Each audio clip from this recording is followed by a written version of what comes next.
Hai semuanya, berjumpa kembali dengan Dongeng Film. Kali ini, kita akan merangkum sebuah film yang berjudul Nine Colors Dear King, yang dirilis tahun 2022. Film ini berkisah tentang perjalanan Changseng dalam mencari Raja Lu. Desa Changseng terkena wabah penyakit yang tak dapat disembuhkan. Changseng mendengar sebuah legenda yang mengatakan, Raja Lu dapat menyembuhkan segala jenis penyakit. Raja Lu adalah rusa bertanduk 7 warna.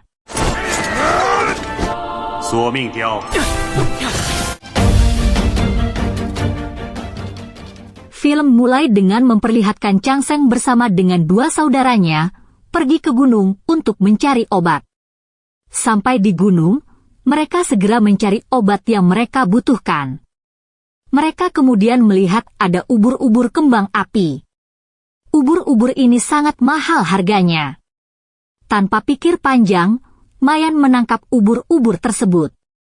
Tapi, tiba-tiba ubur-ubur tersebut meledak dan Mayan terbakar hingga tewas. Changseng dan Xiao Kai kemudian pulang ke desa.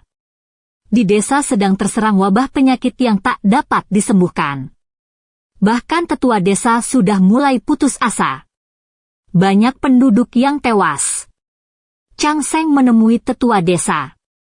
Tetua desa mengatakan, jika wabah terus berlanjut, maka seluruh desa tak bisa bertahan lagi. Changseng mengatakan, demi mencari Raja Lu, dia telah mengumpulkan banyak petunjuk. Dia kemudian meminta izin untuk pergi mencari Raja Lu. Karena menurut legenda, Raja Lu dapat menyembuhkan segala macam penyakit. Awalnya, tetua tidak mengizinkan. Karena menurut tetua, itu hanya legenda saja. Namun, karena Changseng memaksa, akhirnya tetua desa pun mengizinkan. Changseng pun segera pergi meninggalkan desa. Dia mampir di sebuah penginapan. Di sana banyak para pencari harta karun yang sedang berkumpul. Para pencari harta karun sedang mendengarkan cerita tentang Raja Lu.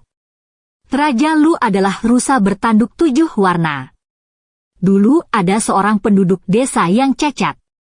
Dia kemudian pergi ke hutan untuk mencari kayu. Di hutan dia bertemu dengan rusa bertanduk 7 warna. Setelah itu, penduduk desa tersebut normal kembali. Changseng kemudian ikut bergabung dengan para pencari harta karun. Mereka menggali tanah di hutan untuk mencari harta karun. Namun tiba-tiba, mereka diserang monster akar. Banyak para pencari harta yang tewas. Datang Diao Xiang menyerang monster akar tersebut dengan api. Diao Xiang adalah kepala perampok. Monster akar tersebut melarikan diri masuk ke dalam tanah. Diao Xiang bersama dengan anak buahnya, kemudian mengejar dan mengikuti monster tersebut. Melihatnya, Changseng pun penasaran dan ikut mengejar. Saat akan masuk ke dalam tanah, Changseng bertemu dengan Yan Yi. Mereka berdua kemudian sama-sama masuk. Sampai di bawah, mereka terkejut. Ternyata, di bawah tanah ada istana kuno. Mereka kemudian memeriksa keadaan. Tiba-tiba, Diao Xiang dan anak buahnya diserang oleh serangga beracun. Mereka pun berlarian menyelamatkan diri. Tanpa sengaja, Changseng bertemu dengan Diao Xiang. Melihat ada orang asing di antara mereka, Diao Xiang pun menangkap Changseng dan Yan Yi. Mereka pun melanjutkan perjalanan kembali. Mereka kemudian menemukan sebuah prasasti kuno. Namun, mereka tak menemukan petunjuk keberadaan Raja Lu. Mereka kemudian keluar dari istana kuno tersebut dan memasuki sebuah hutan. Namun, di sana mereka diserang oleh mayat hidup yang dikendalikan oleh Ratu Siluman. Anak buah Diao Xiang banyak yang tewas. Changseng dan Yan Yi berhasil melarikan diri. Ratu Siluman juga ingin mencari Raja Lu. Karena tanduk Raja Lu dapat meningkatkan kekuatannya. Ratu Siluman berencana untuk membentuk pasukan dari mayat hidup. Selain itu, Ratu Siluman juga mengincar Yan Yi. Ratu Siluman kemudian memerintahkan 2 anak buahnya untuk mengejar Yan Yi. Chang Seng dan Yan Yi bersembunyi di sebuah rumah kosong. Yan Yi mengatakan, saat ini Ratu Siluman pasti sedang mengejarnya. Jika Chang Seng terus bersamanya, maka Chang Seng pun dalam bahaya. Namun Chang Seng tak mau pergi. Keesokan harinya, Xiao Kai dan San Qiu datang menyusul Chang Seng. Chang Seng pun sangat senang. Mereka kemudian melanjutkan perjalanan untuk mencari Raja Lu. Dalam perjalanan, Yan Yi menceritakan kalau dia sebenarnya adalah putra mahkota kerajaan Danyou. Saat ini, Ratu Siluman sudah menguasai istana Danyou. Dengan kemampuannya, Ratu Siluman dapat mengendalikan para pejabat di istana. Yan Yi mencari Raja Lu untuk meminta bantuan agar dapat mengalahkan Ratu Siluman dan menyelamatkan Kaisar. Mereka kemudian sampai di sebuah rumah tua. Setelah masuk ke dalam, rumah tua tersebut ternyata adalah sebuah penginapan yang sangat besar. Tempat para pemburu harta karun menginap. Mereka disambut dengan ramah oleh pemilik penginapan. Mereka kemudian memesan makanan. Sambil menikmati makanannya, mereka mendiskusikan bagaimana caranya menemukan Raja Lu. Mereka menduga ada petunjuk tentang Raja Lu di ruang bawah penginapan tersebut. Mereka kemudian berpencar untuk mencari informasi. San Qiu malah tertarik untuk mendengar informasi tentang harta karun. Chang Seng dan Xiao Kai pergi bersama untuk mencari informasi. Namun dia bertemu dengan Diao Xiang. Dan mereka berdua ditangkap. Mereka berdua dibawa ke ruang bawah tanah untuk mencari petunjuk Raja Lu. Ternyata, di ruang bawah tanah tersebut sudah dipasang jebakan.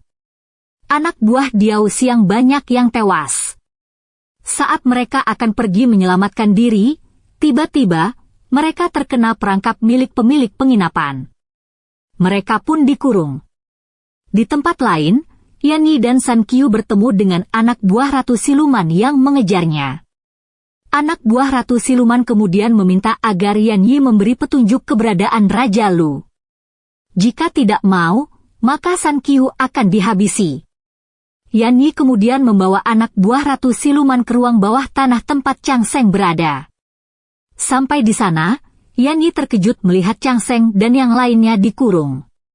Melihat ada yang datang, pemilik penginapan pun menyerang Yan Yi. Anak buah Ratu Siluman yang maju menghadapinya. Saat pemilik penginapan sedang sibuk bertarung, Yan Yi menggunakan kesempatan tersebut untuk membebaskan Chang Seng dan yang lainnya. Pemilik penginapan ternyata adalah siluman tikus. Anak buah Ratu Siluman berhasil mengalahkannya. Chang Seng kemudian mengajak mereka untuk melarikan diri meninggalkan penginapan tersebut. Sebelum pergi, Chang Seng sempat mengambil sebuah lonceng yang ada di sana. Mereka kemudian beristirahat di tepi sebuah hutan. Mereka pun hampir putus asa karena belum mendapat petunjuk apapun tentang keberadaan Raja Lu. San Qiu merasa ada yang disembunyikan oleh Yan Yi, karena saat bertemu anak buah Ratu Siluman, mereka tak menyerang Yan Yi. Yan Yi akhirnya menceritakan, dulu saat masih kecil, Ratu Siluman merupakan gadis yang periang dan bernama Lili. Dia bersama ayahnya, berkeliling kota untuk melakukan pertunjukan dengan boneka. Namun, suatu hari, saat melakukan pertunjukan, mereka digerebek oleh tentara kerajaan. Ayahnya tewas saat akan melarikan diri. Karena kaisar tak menyukai boneka, di seluruh kerajaan tak ada yang boleh bermain boneka. Ratu Siluman sangat bersedih atas kematian ayahnya. Beberapa tahun kemudian, entah belajar dari mana, Lili telah berubah menjadi Ratu Siluman dan mempunyai kemampuan untuk mengendalikan orang mati.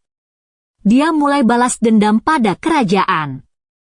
Dia juga mencari Raja Lu, karena tanduk Raja Lu dapat meningkatkan kemampuannya. Dia berencana membentuk pasukan abadi dari mayat hidup. Mendengarnya, San Qiu marah. Dia merasa, semua persoalan ini adalah kesalahan ayah Yan Yi, jadi dia tak mau ikut campur. Dia kemudian pergi untuk mencari harta karun. Setelah itu, Chang Seng dan Yan Yi mulai memikirkan bagaimana menemukan Raja Lu. Chang Seng teringat lonceng yang dia ambil dari penginapan. Lonceng tersebut ternyata adalah lonceng jam nirwana. Lonceng tersebut akan membesar jika dipukul. Mereka berharap mendapat petunjuk dari lonceng tersebut. Setelah itu, Chang Seng memukul lonceng tersebut. Dan benar saja, lonceng tersebut dapat membesar. Di dinding lonceng banyak terdapat lukisan dan tulisan kuno. Yan Yi kemudian masuk ke dalam lonceng untuk mencari petunjuk. Setelah itu, mereka pergi ke padang pasir untuk mencari Raja Lu. Karena berdasarkan petunjuk yang didapat oleh Yan Yi dari lonceng jam nirwana. Namun, di tengah perjalanan mereka diserang oleh harimau padang pasir. Harimau tersebut sangat kuat. Namun tiba-tiba harimau tersebut pergi. Dan dari dalam tanah, muncul sebuah bangunan kuno. Mereka kemudian masuk ke dalam bangunan tersebut. Mereka kembali mencari-cari petunjuk keberadaan Raja Lu. Tanpa sengaja Chang Seng terjatuh ke ruang bawah tanah. Xiao Kai dan Yan Yi pun ikut turun ke ruang bawah tanah. Di sana, mereka menemukan tungku 9 kaki peninggalan Raja Lu. Namun, untuk membangunkan tungku 9 kaki harus menggunakan darah hati. Yan Yi kemudian mengambil darahnya dan diberikan pada tungku 9 kaki. Tungku 9 kaki pun bergerak-gerak dan hidup. Tungku tersebut berubah menjadi seekor monster kecil. Yan Yi kemudian menanyakan keberadaan Raja Lu kepada monster tersebut. Awalnya dia tak mau memberitahu. Namun setelah dibujuk oleh Chang Seng, akhirnya monster tersebut mau memberitahu keberadaan Raja Lu. Setelah itu, mereka bertiga pergi meninggalkan ruang bawah tanah. Yan Yi naik duluan. Disusul oleh Xiao Kai. Saat Chang Seng naik sampai di atas, dia terkejut melihat Yan Yi dan Xiao Kai sudah disandra oleh Diao Xiang. Diao Xiang meminta agar Chang Seng membawanya ke tempat Raja Lu. Jika tidak, Yan Yi dan Xiao Kai akan dihabisi. Mereka kemudian pergi ke tempat Raja Lu berada. Namun, di tengah jalan mereka diserang oleh Ratu Siluman. Ratu Siluman membawa sebuah lonceng besar. Di dalamnya, ternyata adalah ayah Yan Yi yang sudah jadi boneka, yang dikendalikan oleh Ratu Siluman. Ayah Yan Yi langsung menyerang Chang Seng dan yang lainnya. Sementara itu, anak buah Ratu Siluman menyerang Diao Xiang dan anak buahnya. Anak buah Diao Xiang pun tewas semua. Hanya tersisa Diao Xiang seorang. Namun, Diao Xiang berhasil mengalahkan anak buah Ratu Siluman. Ayah Yan Yi pun dapat dikalahkan. Setelah itu, Chang Seng dan Xiao Kai bersama-sama menyerang Ratu Siluman. Namun tiba-tiba muncul Raja Lu. Raja Lu adalah rusa bertanduk 9 warna. Pertarungan pun berhenti. Raja Lu meminta agar Ratu Siluman kembali ke jalan yang benar. Karena Kaisar Danyu sudah mendapatkan hukumannya. Jadi tak ada alasan lagi bagi Ratu Siluman untuk balas dendam. Raja Lu juga meminta agar Diao Xiang berhenti untuk jadi perampok. Akhirnya, Ratu Siluman dan Diao Xiang sadar kembali. Raja Lu juga memberi obat kepada Chang Seng untuk diberikan kepada penduduk desanya. Beberapa hari kemudian, Yan Yi menjadi kaisar di kerajaan Danyu. Dia kemudian mencabut larangan bermain boneka di seluruh kerajaan. Chang Seng dan Xiao Kai kembali ke desa. Wabah penyakit yang menyerang desanya pun telah lenyap. Dan film pun selesai.